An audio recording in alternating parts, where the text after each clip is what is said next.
Hi, and welcome to Bite-Sized Bat Reps, where we bring you great battle reports without taking up a great deal of your time. And we are back with By Fire and Sword Task Force Beta. I think at the time of the recording of this video, the rules are still in beta, but the English version is out. So if you're liking what you're seeing, then download your copy and then check it out. I'm taking my Swedes against the Ottomans this time around. So Swedes are still the only task force that I can actually field, but my opponent brought his Ottomans, which is kind of cool, so we'll see how that plays out. Let's start with the scenario. We're playing the Domination Scenario, which the way it works is you divide the table into basically 6 zones, and each zone is worth 1 point. And at the end of the game, whoever controls the whatever number of zones, that's how many points you score. And zonal control is like controlling any other objective, which is the number of bases. So you have to have more bases to first take over an objective, and then in order to take it over from your enemy, I think you have to have twice the number of bases. But so it kind of works like regular terrain objectives. So that's very similar. And that's the terrain. And let's go into the Reconnaissance Phase. So my opponent deploys first for Reconnaissance. We rolled off, and so he puts down his 6 Bestly with bows, or sorry, 5 in the order, and I put down my Rapiers. And this is where I was really thinking whether I wanted to actually engage his Besley with my Rapiers, but I decided to go for it because I have veterans, so they're pretty skilled. They have arquebuses, and I figured why not? Let's just have some fun. So I put them opposite, and I put down my order. And I was thinking hard whether I wanted to actually have a charge order because these guys would do very well in combat against Besley, but I didn't think my opponent would go for it because of that. And if he wanted to avoid combat, there's no way I could force him into it because he is light cavalry. He can break off and flee, and then basically I would just have my Rapiers charge up and then have to test and then possibly get disorganized. So I decided to play it safe and just give them a move order. And so we move in, and so he moves his cavalry in like this. I move my Rapiers up close so that we're in basically close range, and I can find him with my pistols. And I'm feeling pretty good about this because I've got, 1 base fewer shooting, yes, but I have higher skill and more armor, and so this could be a pretty good exchange of fire. But unfortunately, that's not how it goes. This is not a great start to the game. I hit him once out of like the 8 pistol shots. I only caused 1 wound, and in return I took 5 wounds. So I lost a base and took 2 extra wounds, which is very unfortunate. And then I test morale, and I fail, and so I fall back disorganized. And that's the end of Reconnaissance. So we kind of had a nice exchange of fire, skirmished a little bit, and then my guys lost a whole bunch of men, and then they pulled back disorganized, surprised at the ferocity of the Ottoman reconnaissance force. And that's where the rest of the army shows up, and we deploy. Before going through the deployment of the both forces, one thing I wanted to mention that's kind of cool is in the task force, the way the small companies rule for Swedes changed, and so now it kind of works like march losses, where you take a certain number of wounds based on your army size, and you distribute them in your army, and you can't reorganize them. So I ended up with like 1, 2, 3, 4, 5, I think, or so wounds, and so each one of these units took a basically unhealable wound to start with. But now double zeros don't, or zeros don't do anything. So that's a nice, I think, a nice trade-off because you know what you're getting into, and you don't get that frustrating surprise with your forces getting extra wounds middle of the combat. All right, let's look at the deployment. So on my opponent's side, he put down his kind of light cavalry in the flanks and the heavies in the middle. So on the left flank, you have Besley with spears, and then the heavy calves start coming in. So he has regular Spahi with lances, a commander with 2 points there, and then Sildahar with lances, which is kind of cool because these guys are only available at division level games normally, so it's nice to see them on the field. And they're pretty fearsome. They have I think like 6 armor and a shield, so they're very resilient and lances and some special rules and on fleeing. So I was quite interested to see how they actually do in combat. Generals in the middle, and the ubiquitous Ottoman Krami infantry, the rabble infantry, the Sigban. But there's 10 bases of them in TaskForce rules. And then on the right side, you have one more unit of Sipahi, and then more Besley, and the Delhi. And so you have, again, light cavalry on the flanks. Now, the other cool thing about the TaskForce for the Ottomans is that the Delhi, I think, are capped at 2. So you might end up with like 2 sets of 2, but you can combine them into a larger formation, which is nice because I found that if you have like 3 bases of Delhi, then with their special rules of never fleeing, they're just really powerful and kind of annoying to deal with. But if it's only 2 bases, that's not too bad because you can maybe blow away 1 base and then you only have like an extra base to deal with. So it makes them much easier to handle and a lot more of I think what they were intended, which is a bit of an annoying distraction rather than this like power unit. So anyway, they're on the right flank. And on my side, I go with a more traditional kind of pike and shot formation. So I have cavalry on the left flank. I've got national rapiers supported by veterans with armor. This is my heaviest, biggest unit. It's 5 bases of veterans. And in the middle, I have my pike and shot formation nicely set up. Just how I remember them from the different diagrams. So you've got pikes in the middle, some guns in front, guns on the side, and musketeers on the wings, and the generals in the middle here as well. And on the right side, I was going to set up my other veteran armored rapiers, right here somewhere, but because I lost reconnaissance so terribly, my opponent was able to use the I think it's called like outmaneuver special rule and or effect, which meant that one of my units, and I rolled these veteran armored rapiers, gets delayed and shows up only at the end of turn 1. So my right flank is right now unsupported, so I dropped down my dragoons here just to have something where I can prevent flanking maneuvers coming in onto my battalion. And one more shot of the entire Swedish army with its nice kind of infantry in the middle, cavalry, some dragoons, and the ever-present and super important ammunition wagon, or not ammunition wagon, but the supply wagon, which allowed me to field all of that extra armor and arquebuses. And the general getting ready for this engagement. Alright, let's kick things off. Turn 1, the Ottomans take it, and they start moving their force forward. So the skirmishing and reconnaissance Besley start moving to the side. The other Besley move in, so they're kind of building up the sides. The Sipahi are moving forward, so these guys push forward, and infantry is starting to approach this building, and they want to get inside because that'll help them secure this quadrant. And on the side, the other light cavalry is also coming down. Closer look at the cavalry on the left side. And the middle, the Sildahar are just coming down straight, and the Sipahi are kind of getting in line. And the Delhi are running down the side. One thing to point out here, this is just why there's a wound.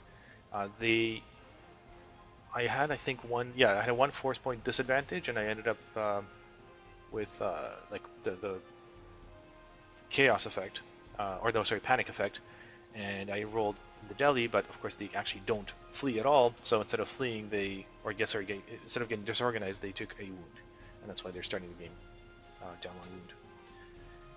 End of the turn looks like this, and then the Swedes move. So I basically can see that there's going to be charges coming this way, and so I know this hill is going to protect my my cavalry, so nothing's going to come up the hill. So I start positioning my forces like this so I can countercharge in both directions. Now, unfortunately, my veterans that were scouting didn't rally, so they're still disorganized, so I just kind of pulled them back. And the infantry just, I think, shuffles forward, but really They have a defend order, and they're just going to stand there and start shooting when the Ottomans get closer up on my disorganized scouts, who are still super scared of these guys because they just wrecked them.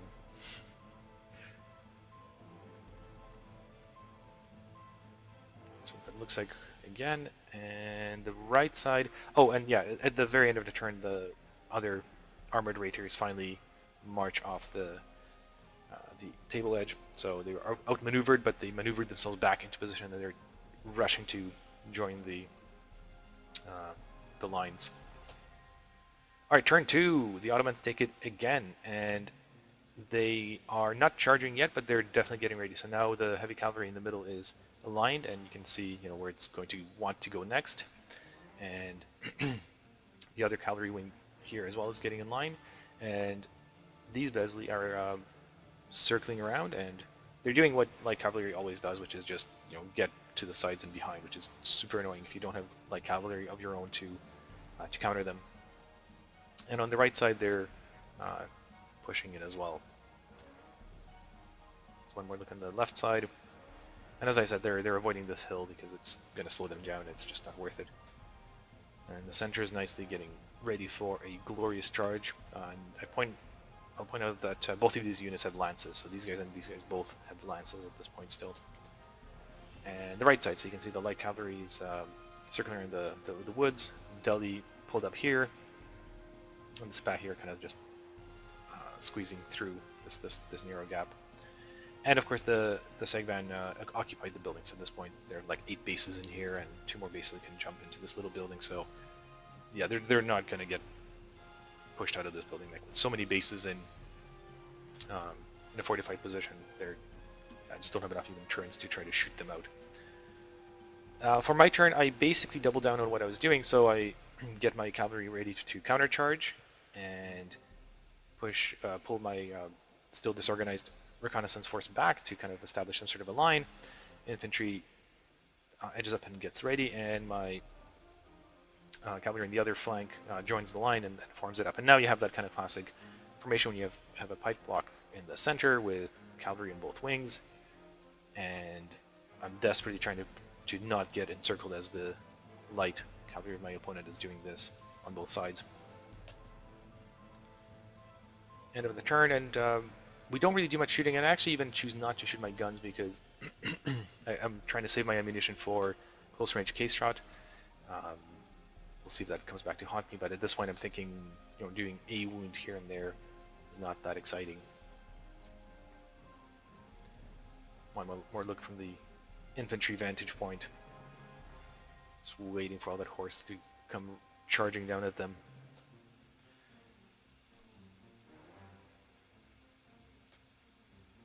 Oh, and the dragoons dismount. That's the other thing I did, is because mounted dragoons are completely useless, and all of this Ottoman cavalry is going to come in and start messing me up. So I want them to at least to be able to shoot and do something useful. So they're veteran dragoons, form up into nice 2 lines, so they can salvo, they can countermarch, they can do all kinds of things and actually be useful. Alright, turn 3 starts, and good news for me, I finally managed to rally my broken or disorganized reconnaissance force. So these veterans are now organized. They have 2 wounds, but 3 bases, and so I'm at least happy to see them back in the game. My opponent gets his right his left flank, so my right side gets cavalry ready for the all-encompassing 3-on-1 charge, which is terrifying. So he gets his light cavalry Besley just nicely strung out. The Delhi were still too far to be forced to charge, so they edge in, and now they're within 20, so they will be charging for sure next turn. And the Spahi widen their frontage and get ready to come running down this way as well. And the left and middle is all about charging. So in the middle, these lance armed heavy cavalry is charging, and they're charging them at my pike block, so they're coming down straight. And on the left side, these Sipahi are coming at my rapiers, and same with the Besley. And this base actually would be coming into this flank, so if both of these units connect with my rapiers, I'm done for.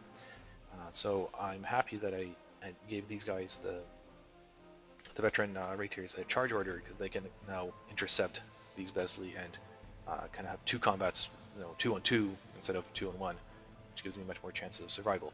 And here as well, I give a charge order to my armored veterans because I feel pretty good about taking on these Sipahi, and the pike block stands a chance only if it's charged by like maybe one unit of cavalry, but if both of these hit, then they will get overwhelmed. So I'm really desperate to kind of intercept this charge.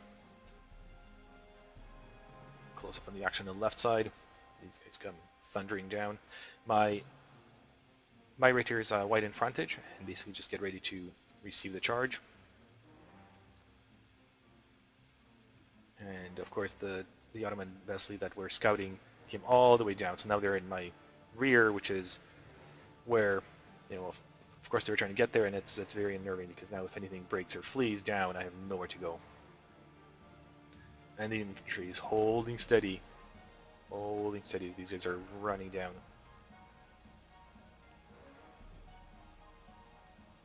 On the left side. And so in the left, right, what I was trying to show here is that I actually ended up giving a charge order to these armored rapiers as well. So the thinking at the time was that all of these units can charge basically next turn and just do this overwhelming charge. And so what I thought I'd do is jump out and maybe intercept the Sipahi and kind of push them off, and kind of relieve some of the pressure here, which is why I give him a charge order. Alright, I move, and so I run in on the left, starting on the left side. My veterans that were scouting smash or intercept the charge of the Besley.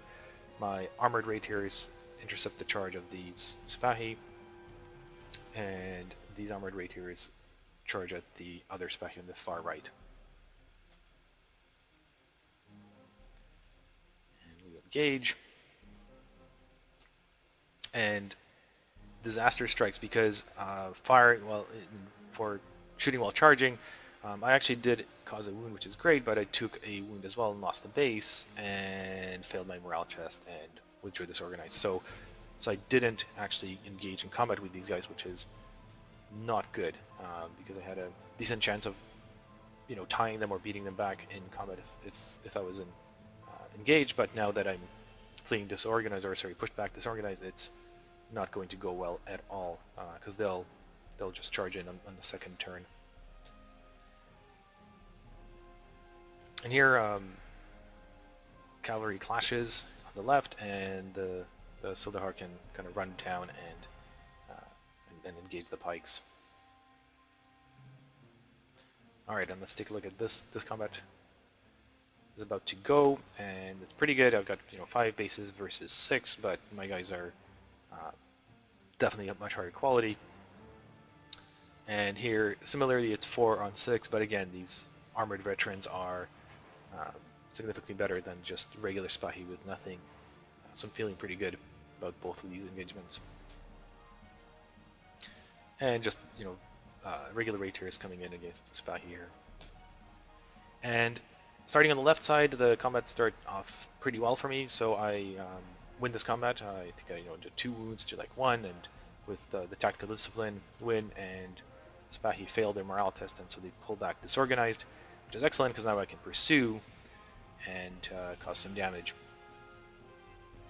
And in the middle, the Sildahar takes some wounds coming in from the case shot.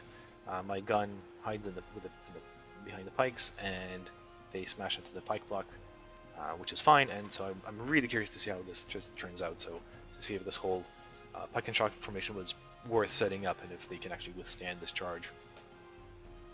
But on the left side, or center left, disaster strike. So remember how I had like 5 bases of veterans in armor coming in here, and I felt pretty good about this. Well, I totally whiffed most of my attacks. I think so. I did like 2 wounds out of all of those attacks, but I ate 5 wounds back because I lost 2 bases. I think one was maybe sitting on a wound because of the march losses or the small companies, but I ended up losing 2 bases, losing the combat handily, and getting routed. Not even like disorganized pushback, just routed. So this was terrible because they were supposed to intercept this charge, push them back and do something useful, but instead my best unit comes in and just gets wrecked and flees straight through the infantry, which fortunately holds. So at least the pike block is still intact, but that's not looking great. However, the pikes do exactly what they were supposed to, so they lose a base, but they kill a base, and they push back the enemy cavalry, and they stop that charge dead, which is excellent. And the second turn, the Sipahi that were fighting my armored rapiers pursue, and they hit the pikes and the musketeers, and so they'll fight another combat. But now that it's, again, one unit versus my pikes and these musketeers, this actually should be pretty good. Different look at the same engagement. Alright, let's do the right flank. So the final combat. So this is my other veteran rapiers, my other best unit, against these generic Joe Sipahi.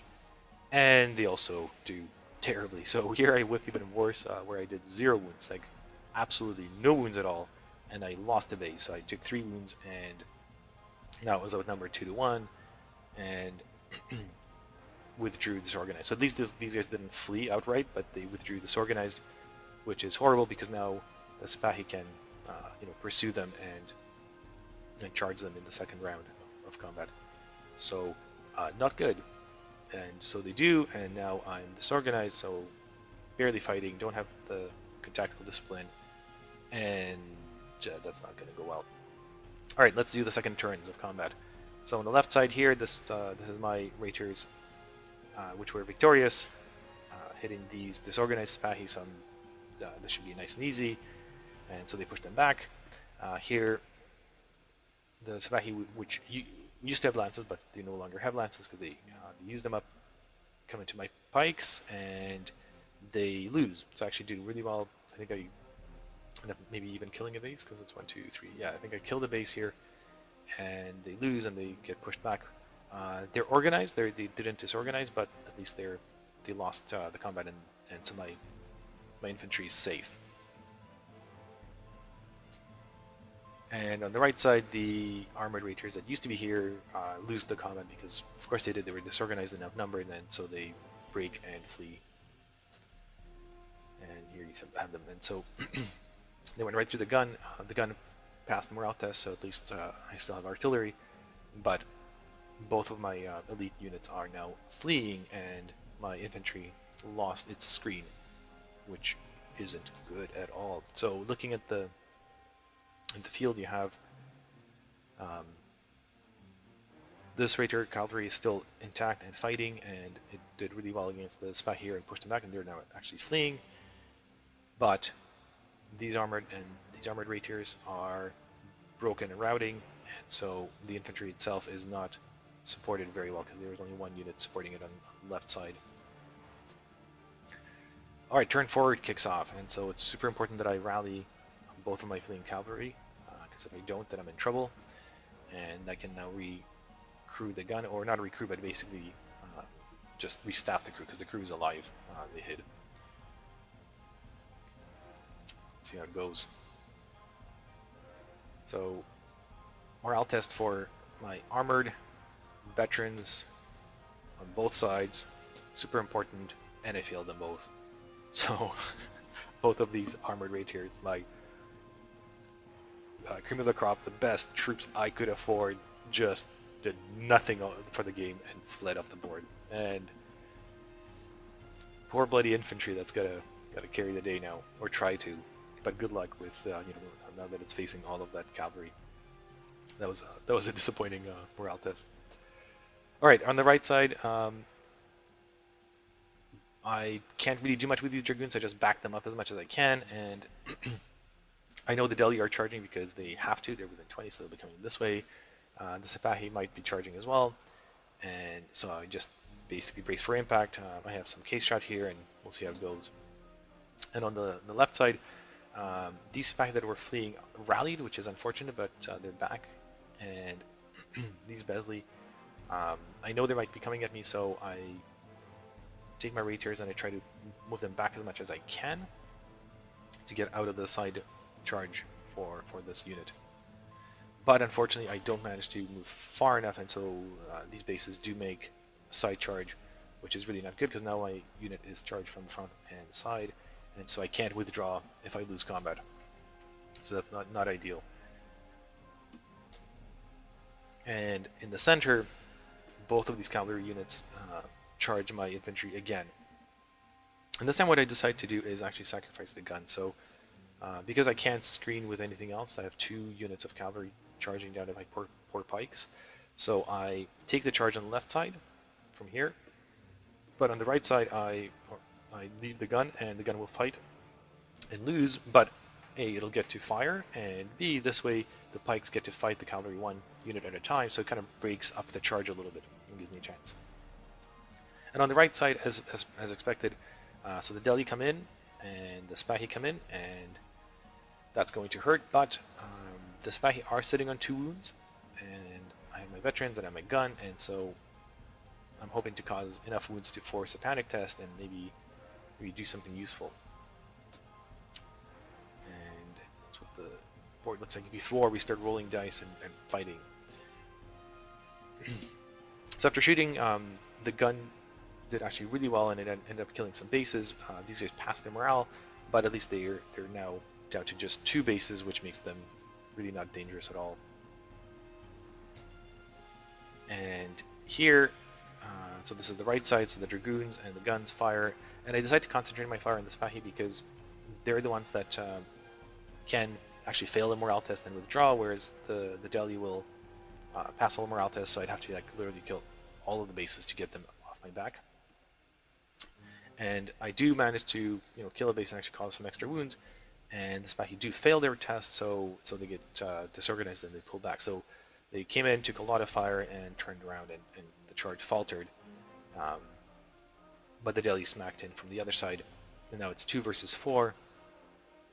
So the odds aren't great, but I do have a chance of actually tying this combat.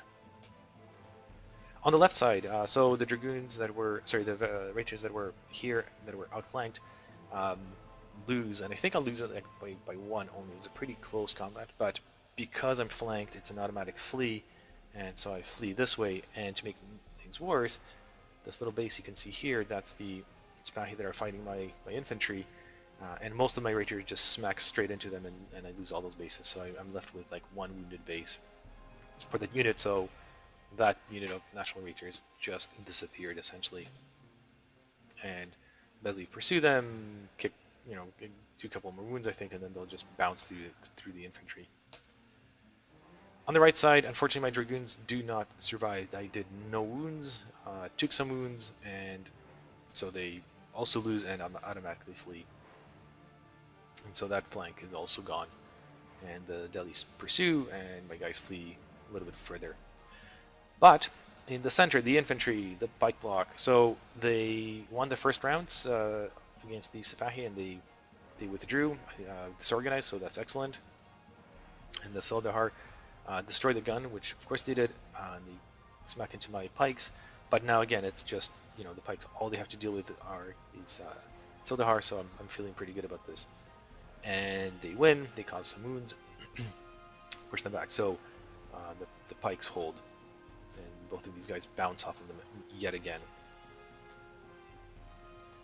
And basically this is the situation. And at the end of the turn 4, this is what it looks like. What I have left is my battalion here,